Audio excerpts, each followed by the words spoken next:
It was nearly midnight at Chan Dawson's 24-hour diner, the kind of place that smelled like burnt coffee, pancake syrup, and exhaustion. The neon sign out front flickered, as though losing an argument with the darkness. Inside, one waitress moved table to table with quiet grace. Tiana Cole, 27, black, confident but tired around the eyes, wore a name tag that had lost its shine years ago. Her curls, tied high behind a bandana, caught the fluorescent light each time she turned her head. The night crowd was small. Truckers, insomniacs, lovers who'd run out of things to say. Before you scroll, stop right here. What if standing up for a stranger in danger could rewrite your entire life overnight? Tonight's story will leave you breathless. Hit subscribe now and join a community where courage, kindness, and surprise twist into the stories that remind us the world can still change for the better. Tap the bell so you never miss a moment that might restore your faith in people, and tell us down in the comments which country you're watching from. Because bravery looks the same in every language, and we love seeing our family of believers in good stretch across the world. Tiana hummed softly as she wiped the counter. She'd been at the diner for 8 straight hours and wanted nothing more than silence and sleep. Then the door opened and silence failed her instantly. A man stepped in, maybe mid-40s, soaked from rain, suit jacket clinging to his shoulders. His shoes hinted at money, but his expression hinted at trouble.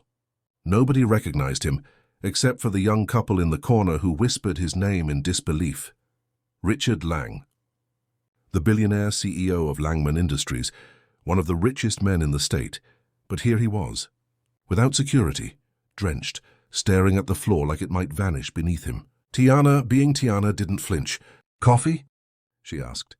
He managed a nod and sat at the counter. She poured him a steaming cup and slid it across, her voice low but kind. "Long night. Longest of my life," he muttered. His hands shook as he lifted the cup. There were bruises near his wrist, small but visible. She noticed them but didn't ask. Her policy was simple. If someone looked haunted, feed them first, question them later. Minutes passed before the shriek of police sirens sliced through the drizzle outside. 2 patrol cars stopped in the lot, red-blue lights bouncing across the glass. Through the glare, Tiana saw something that made her heart lurch. One officer pointing directly at the diner, shouting into his radio. Richard stiffened. "They're here for me," he whispered. Panic drained color from his face. Tiana stepped closer without thinking. "For you? Why?" "Misunderstanding," he said bitterly. "Wrong place, wrong time. They think I'm resisting arrest." I ran. Before she could answer, the door burst open. 2 officers entered, rain dripping off their hats. "Sir, step away from the counter," one barked. Customers froze. Forks hovered mid-air. Richard tried to explain, voice trembling, but the taller officer already had his hand on his holster. Something raw and electric surged through Tiana. She didn't see a billionaire. She saw a terrified man about to be hurt, maybe like so many others she'd witnessed treated unfairly because of assumptions. She stepped between them before reason could stop her. "Officers, he's done nothing wrong," she said firmly. "You're scaring my customers," the older officer frowned. "Ma'am, stand aside." "No," Tiana replied louder now. "You point that weapon again in my diner. You answer to me first." For a moment, everything trembled, the lights, the air. Her heart beat. The taller officer's eyes narrowed, clearly unaccustomed to defiance from someone in an apron and name tag. "Ma'am, this man is wanted for questioning. Don't make this harder on yourself." Tiana's voice steadied as if her courage had been waiting for this moment. "Then question him here with witnesses," she said. "He's not running. You burst into my workplace with your hands on your guns. That's not questioning, that's intimidation." The room hung on the edge of an invisible wire. The second officer, younger, glanced uncertainly at his partner. Richard sat rigid, eyes darting between them, disbelief etched across his face. He'd spent decades in boardrooms controlling billions, but never had a stranger stepped in to shield him like this. The taller cop exhaled heavily, muttering into his radio for instructions. Finally, a voice crackled back, garbled but decisive. After a pause, he lowered his hand from his belt. "Fine, so don't leave town until we clear this up." When they turned and left, the door swung shut with a hollow metallic clang. The red-blue reflections retreated toward the dark highway, like anger losing its audience. Silence returned, thick and stunned. Tiana felt her knees tremble only after it was over. Someone from a booth whispered, "Girl, you're crazy." She half laughed, half cried. Maybe. But he didn't deserve to get shot over confusion. Richard pushed the coffee away, his hands still shaking. "Thank you," he managed, hoarse. "You don't know what you just did." "I know you looked scared," she said softly. "And scared people make easy targets." He stared at her with the kind of gratitude that doesn't fit in words. After finishing his coffee, he reached for his wallet. "For damages or risk or whatever this was." She shook her head firmly. "Keep it, just clear your name." He gave a small defeated smile, leaving instead a folded business card upright on the counter, before walking back into the rain. The phone behind the counter immediately started ringing. Local reporters had heard about police chasing a suspect downtown. Tiana let it ring. By sunrise, she'd almost convinced herself the incident would fade like most chaos in the city, loud one night, replaced by new headlines by morning. The next day crawled forward, heavy and bright. Morning traffic hummed outside. Regulars filled the booths, gossip bouncing in gentle rhythm. Tiana moved through routine motions, pretending not to search the door each time it chimed. Around 11 it did. The man from last night stepped in, but not exactly the same man. Richard Lang's wet, frantic version had been replaced by something polished, deliberate. Tailored navy suit, fresh shoes, hair slicked back as if not a drop of rain could dare touch him. Behind him entered 3 assistants and 2 security guards, who instantly froze the diner's chatter. Every pair of eyes snapped toward them. One regular muttered, "Celeb vibe all over that one?" Tiana blinked, rag still in her hand. "You clean up nice," she said, half joking. He smiled, calm, controlled, yet softer than corporate photographs could capture. "May we talk?" She gestured toward a quiet booth. The moment he sat, one assistant placed a folder before him and retreated discreetly. Tiana crossed her arms, unsure whether to laugh or panic. "What's all this?" "Repaying honesty," Richard said. "You protected a stranger last night. That stranger happened to own 7 divisions and an aerospace company. But none of that mattered to you. You acted on principle. You stood up when the world usually sits down." Her cheeks warmed. "I just didn't want trouble in my diner," he chuckled. "That's where great things start, by not wanting trouble." Then his smile changed to intent. "Consider this. How would you like to manage my company's new foundation? It funds training programs for small businesses owned by women of color. Someone with your courage would make a perfect director." Tiana nearly dropped the coffee pot she still held. "Sir, I barely scrape by keeping this place running. I don't know your world." "That's exactly the point," he said. "It needs people who still recognize fairness, not politics." She tried to breathe through the surrealism of it. "You don't even know if I'm any good at management." "I know bravery when I see it," he replied. "And I know power without integrity collapses." "You reminded me of that." Her mind spun between disbelief and suspicion. Was this guilt money dressed as philanthropy? The booths nearby had gone utterly silent, every ear tilted their way, pretending not to. "Maybe talk to your HR people first," she muttered, half defensive. He leaned forward, voice dropping. "They came straight here with me. The offer is real. I already gave your boss notice. I bought the diner an hour ago." Her hand froze midair. You what?" He nodded, almost amused at her shock. "I own this building now. Your employer sold it immediately. You're free from night shift starting today. But you can stay as long as you want. Consider this both a thank you and an opportunity." For the first time, words failed her. All she could do was stare at him, lips parted in astonishment. "Why me?" she asked finally. "Because last night, when every system designed to protect me failed, you didn't ask who I was. You just protected a person." He stood slowly, extending a card. "Think about it. Call the number. Whether you say yes or no, the job's yours to deny." Tiana stared at the business card against his marble white hand. Her reflection shimmered faintly in its gloss. A waitress's face printed beside corporate perfection. When he and his entourage left, sunlight poured through the diner windows, brighter than it had in years. When the door shut behind him and that gleaming luxury car rolled away, Tiana stood frozen in the middle of the diner, with her rag still clutched like evidence. The morning crowd began whispering like a wave. "Girl, did that man just buy this place?" "Wait, was that the guy on the business channel?" One man whistled low. "From police chase to hiring spree fairy tale. Only in America." Tiana forced a shaky smile, mumbling some excuse about checking the register, then slipped through the back hallway toward the stockroom. She leaned against a stack of syrup boxes, pressing her palms over her face. The smell of cardboard and coffee filled her lungs. Somewhere between fear and disbelief, laughter bubbled up, half hysterical, half relief. Did this man just drop an entire corporate ladder in my lap? She muttered. Her phone vibrated on the counter, a text from her diner manager. Confirmed. Property transfer processed this morning. He said you'll have options. We'll talk options. The word hung on her tongue like something foreign. For years she'd measured choices in shifts picked up, or hours cut short. Now a man with unshakable confidence had just redrawn her map overnight. When she returned to the floor, the regulars applauded lightly, teasing her about the billionaire's favorite waitress. She played along, but their laughter didn't erase the unease behind her ribs. Power never moved without cost. Her grandmother had taught her that. A ceiling is still there even if you're invited through it, Grandma always said. That night at home, Tiana sat on her couch replaying the security footage the diner's owner had forwarded, a grainy clip of her stepping between police and Richard. She studied the woman in that video as if she were watching a stranger, posture angled, chin high, defiance cutting through fear. The courage looked real, but so did the exhaustion underlying it. She called the number on the card before her nerves found a reason not to. A calm voice answered, Lang Industries, Philanthropic Division.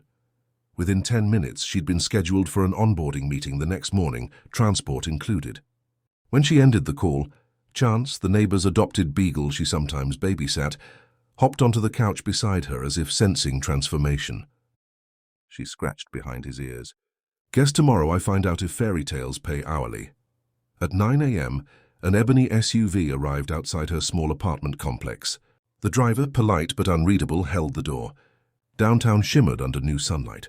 Bus stops, cranes, the endless vertical maze she rarely saw except through news broadcasts playing on diner screens.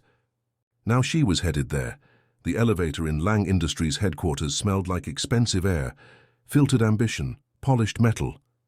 Her reflection stared back from mirrored panels, curls bright under recessed lighting, denim replaced by a simple blouse and slacks she'd managed to buy that morning. By the time the elevator chimed open on the 40th floor, her pulse had become its own drumbeat. Richard Lang waited near a panoramic window, showing the skyline like stage scenery. He turned, smiling warmly. This wasn't the weary man she'd defended. This was power composed, posture as precise as his cufflinks. Yet his eyes softened when he saw her. "Welcome, Miss Cole. Coffee? It's better than the diners, though probably less honest." "Depends who's making it," she quipped, earning a short laugh. He gestured toward a smaller adjoining room where 2 women and 1 man waited beside digital pads. "Board members for the Langman Foundation. They've read about your night at Dawson's. I told them we'd be lucky if you agreed to guide our local initiatives." Tiana's throat tightened. "You told them I agreed already?" "I told them faith moves quicker than paperwork," he said. The meeting unfolded like a dream layered in intimidation. They discussed grants, budgets, logistics. Each question tunneled deeper than anything she'd known. But whenever uncertainty threatened to drown her, she remembered how she'd faced police glare without blinking. This couldn't be scarier. She spoke honestly, about small towns where talent died from lack of opportunity, about bias baked into hiring, about kindness treated as naivety. When she finished, silence thickened the air. Then one of the board members, a stern older woman, leaned forward. "Authenticity is rarer than strategy," she said. "We need that." By afternoon, paperwork was signed. She left the tower officially named Community Engagement Director. The title felt absurd on her tongue, yet oddly deserved. Outside, city noise swelled. Horns, wind, new beginnings. Later that evening, as she returned to the diner to collect her last paycheck, her colleagues swarmed her with hugs. "When you make it big, don't forget pancakes," one teased. But the atmosphere shifted when 2 officers walked back in, the same pair from that stormy night. Conversations died. The taller one removed his cap awkwardly. "Miss Cole," he began, "we wanted to apologize. We reviewed the body cam. Mr. Lang had panic-called during an assault investigation unrelated to him. The situation got misunderstood. Your quick actions kept it from becoming worse." Her jaw loosened. He continued, We also came to say you've been nominated for the City Civic Medal. The commissioner wants to present it publicly." The applause from her co-workers came spontaneous and heavy. For a moment, Tiana felt the diner shake from joy instead of fear. "Thank you," she said quietly. The younger officer nodded. "Thank you for reminding us to slow down."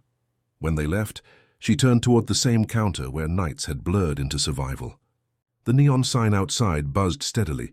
New bulb installed that morning, courtesy of Lang Industries maintenance, according to her manager. She smiled. The place somehow gleamed prouder now, as if mirrors of gratitude had been fixed between its cracks. That night she walked home humming under a rain that threatened but refused to fall, the streetlights reflecting softer than they ever had. 2 weeks later, the City Hall ceremony unfolded beneath marble arches and flashes of camera light. Banners fluttered gently overhead. Community Bravery Award, honoring citizens who stand for justice. Tiana stood among uniformed officers, teachers and volunteers in suits that far outpriced her thrift store blazer, feeling more like an intruder than an honoree. Yet when the mayor read her name, something changed in the air. The applause that filled that building wasn't polite. It was grateful. Richard Lang sat in the front row unobtrusively, beside an older black woman he'd invited after asking about Tiana's grandmother.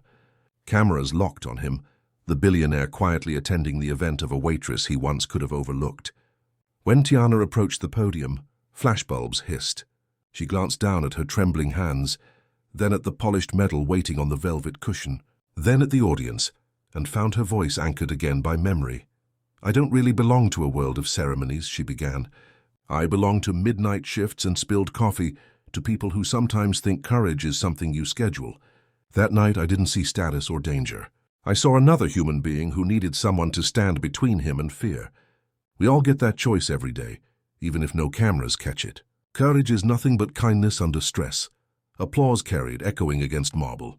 Richard's eyes glimmered like a man seeing a mirror he forgot he owned. The mayor pinned the medal on her blazer. For a heartbeat, that small rectangle of gold shone brighter than every city light. Afterward, reporters swarmed her outside. "Ms. Cole, how did it feel defending a billionaire?" one shouted. She smiled lightly. "I wasn't defending a billionaire. I was defending a man."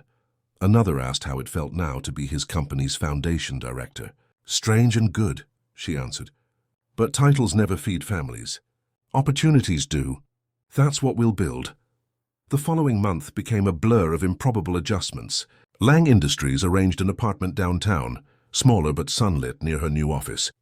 Her days shifted from grease-stained menus to conference tables, but she made sure her office always smelled faintly of pancakes. She kept a syrup bottle on the shelf as an inside joke for whoever visited. Her first official act was launching a grant for small diners, employing marginalized workers, a way to sponsor safety, training and crisis support. During the press announcement, when reporters asked what inspired the initiative, she just said one word: empathy. Meanwhile, word about the medal ceremony leaked online. Within days, her speech went viral. Social media called her the fearless waitress who taught a billionaire humility. Some praised her, some mocked idealism, and yet beneath debate a quieter movement grew. Employees tagging stories of small acts of fairness, posting with the hashtag #YouStandLikeTiana. At night, when she scrolled through those posts, she sometimes laughed, sometimes cried. Richard often teased her about it. "You realize you're trending higher than my company?" He joked once, setting down chamomile tea in her office.